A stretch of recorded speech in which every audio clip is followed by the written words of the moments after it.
La perte de poids, c'est une aventure, c'est un long parcours avec ses embûches, ses obstacles. Il y a des hauts, il y a des bas, des périodes où tout fonctionne comme prévu, des périodes de stagnation, voire de régression. Il faut analyser ses progrès, il faut apporter des ajustements. Bref, l'idéal serait de se faire accompagner par une tierce personne pour éviter l'ensemble de ces pièges, booster le moral et apporter une petite pression positive pour t'aider à aller dans la bonne direction. Mais avant d'en arriver là, ce que je souhaite faire avec cette nouvelle vidéo, c'est te donner les 3 points clés pour t'assurer une belle progression dans ta perte de poids. On voit ça ensemble. Allez, c'est parti.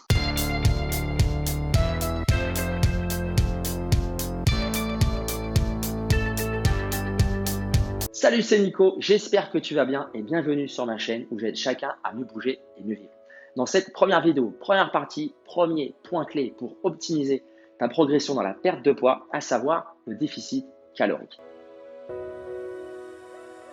C'est consommer moins de calories que ce que tu en dépenses. Il faut que tes besoins soient supérieurs aux apports. Alors les besoins, c'est quoi? C'est l'énergie totale que tu dépenses, le métabolisme, et les apports, c'est l'énergie totale que tu consommes, ce que tu manges. Donc en gros, il faut que ton métabolisme il soit plus important que ce que tu manges. Le métabolisme, c'est quoi? Il y a 4 points essentiels. Le premier, c'est le métabolisme de base. Ça prend une grosse partie sur ton métabolisme total. Donc, c'est le fait de brûler des calories au repos. Même quand tu dors, tu brûles des calories. Ensuite, tu as l'effet thermique de la digestion. Quand tu digères, tu brûles des calories. Ton corps, il travaille pour digérer. Ensuite, tu as l'effet thermique de l'exercice, donc du sport. Quand tu pratiques une activité physique et sportive, évidemment, tu sais, tu brûles des calories. Et enfin, tu as ce qu'on appelle le NEAT, N-E-A-T. Donc, c'est la non-exercice, activité thermogénèse, c'est de l'anglais. Ça veut dire quoi? C'est juste que tu vas dépenser, brûler des calories sans faire d'exercice indirectement. C'est de l'activité spontanée ou ce qu'on appelle aussi l'activité hors salle de sport. Et exemple, prendre les escaliers au lieu de prendre l'ascenseur, te garer un petit peu en avant par rapport à là où tu dois te rendre, jouer avec tes enfants, jardiner, te balader, promener ton chien, etc. Tu vois l'idée. Donc, si tu as ton métabolisme qui est plus important que ce que tu manges, là, tu te trouves en déficit calorique. Il y a 3 façons de voir le déficit calorique. Première façon, donc soit tu as les apports et les dépenses, tu ne touches pas aux apports, tu augmentes ta dépense énergétique, donc soit en faisant plus de sport ou plus de NEAT, tu dépenses de l'énergie. Deuxième façon, tu ne touches pas à la dépense, tu n'as pas envie de faire de sport, pas de NEAT plus que d'habitude, tu diminues tes apports caloriques, tu manges un peu moins.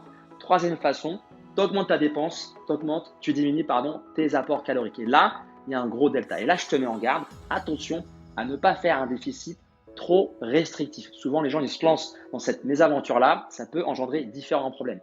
Pourquoi? Parce que ça va provoquer un stress supplémentaire intense pour ton corps. L'organisme ne va pas savoir ce qui se passe. Ça peut mettre en place aussi des mécanismes de protection, une espèce de résistance à l'amaigrissement et le corps il va vouloir sauvegarder ses réserves adipeuses, donc sauvegarder le gras. Ça peut aussi accroître ce qu'on appelle le catabolisme musculaire, le fait de détruire les muscles. Tu donnes plus assez d'énergie à ton corps alors que tu te dépenses quand même tous les jours. Tu marches, tu parles, tu digères, tu penses, etc. Il va falloir prendre l'énergie, il peut le prendre dans les muscles. Et enfin, donc, ça peut aussi provoquer une stagnation, une régression dans l'atteinte de ton objectif de perte de poids parce que justement, tout ne fonctionne pas comme il faut.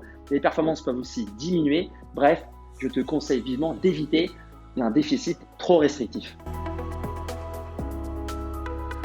Quelques astuces pour bien faire un déficit calorique. Le premier déjà, c'est de ne pas aller en dessous de ton métabolisme de base, qui est en fait, je te le rappelle, le nombre de calories que tu brûles au repos. Si par exemple, il tourne autour de 1200 calories, mange pas en dessous de 1200 calories.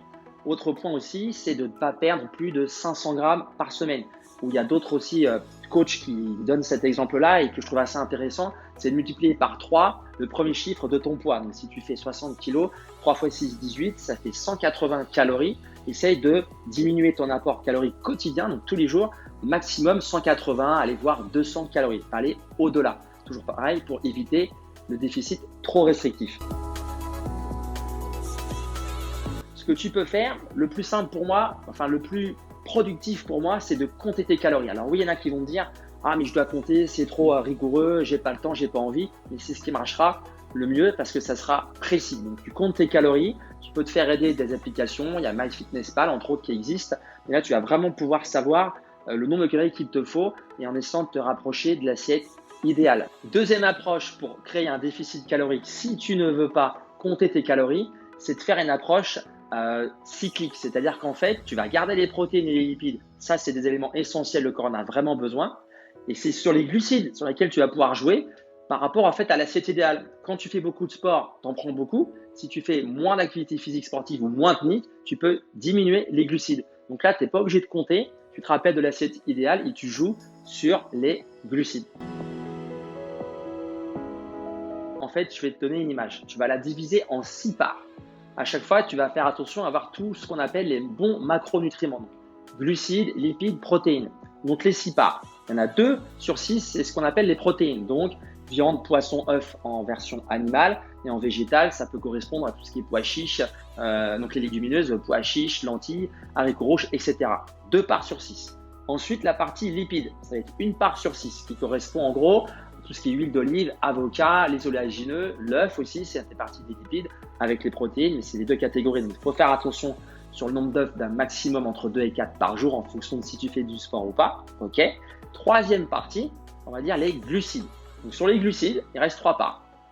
Soit tu fais 2 parts fruits et légumes, 1 part riz, pâtes, donc un indice glycémique plus élevé, il y a plus de sucre. Ou alors tu fais les jours de grosses pratiques de sport, séance intense par exemple, tu peux faire 1 part et demie de chaque. Donc tu adaptes par rapport à ça pour l'assiette idéale. En résumé, le déficit calorique est un point essentiel, un point clé dans ton objectif de perte de poids, de perte de masse grasse principalement. En revanche, pense à le faire de façon légère, tu y vas en douceur, tu vas petit à petit, écoute tes sensations, ton ressenti. N'hésite surtout pas à prendre des notes, ça va t'aider dans ta progression, tu vas pouvoir analyser tes progrès, voir où tu en es, s'il faut apporter les ajustements qu'il faut, qui sont nécessaires ou pas. Tu peux, si tu le souhaites, me faire un retour dans les commentaires si tu as quelques questions notamment. Et si tu veux aller un peu plus loin, je t'invite à aller voir mon site ncfitnesscoach.fr pour de nouvelles habitudes sportives et ou alimentaires. Et d'ici là, je te dis à bientôt. Bouge bien, vis bien. Ciao!